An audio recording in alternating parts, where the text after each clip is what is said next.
orang politisi dan mantan menteri dalam negeri yang menikmati uang haram KTP elektronik.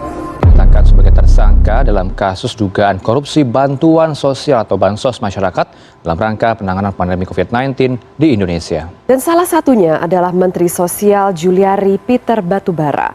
KPK pun menetapkan Surya Darmadi sebagai buronan sejak 9 Agustus 2019. Komisi Pemberantasan Korupsi kembali melakukan operasi tangkap tangan atau OTT.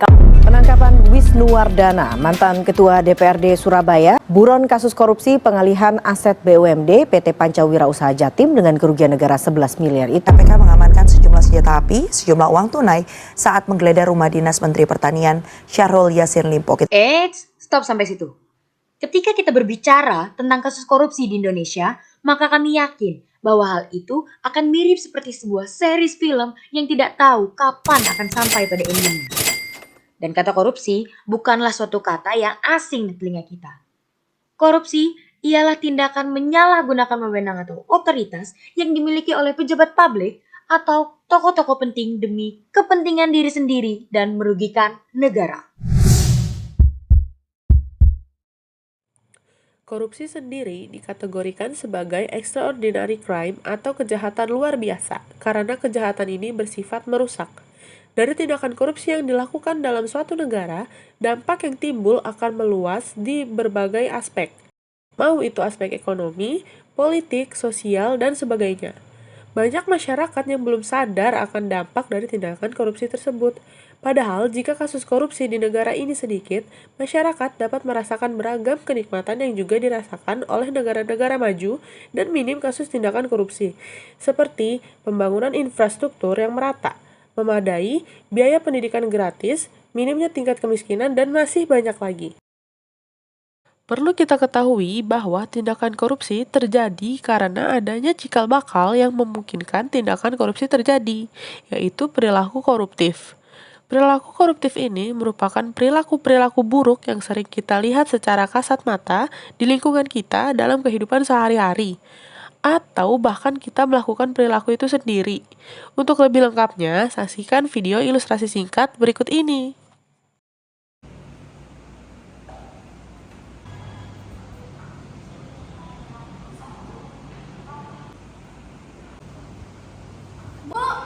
Dari ilustrasi tersebut terlihat bahwa pemeran laki-laki tidak jujur dalam melaksanakan ujian dan menyontek pemeran perempuan.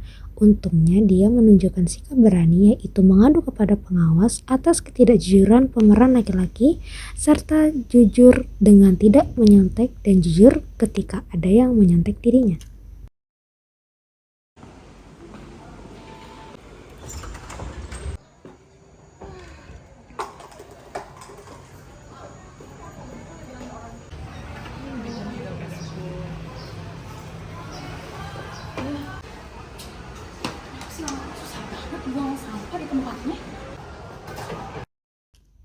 Dari ilustrasi tersebut, kita bisa lihat perilaku koruptif dari pemeran pertama, yaitu tidak bertanggung jawab atas sampah yang dihasilkan dan dibuang begitu saja tanpa menunjukkan sikap peduli.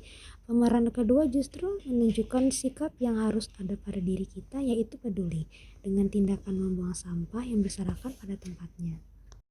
Dari kedua ilustrasi itu sudah menunjukkan beberapa perilaku koruptif seperti tidak bertanggung jawab, tidak peduli dengan sekitar, dan ketidakjujuran atau berbohong, dan masih banyak lagi. Dengan adanya perilaku-perilaku seperti itu merupakan cikal bakal seseorang untuk melakukan tindakan korupsi karena minimnya nilai moral serta norma dalam kehidupannya, sehingga tanpa segan seseorang melakukan tindakan korupsi.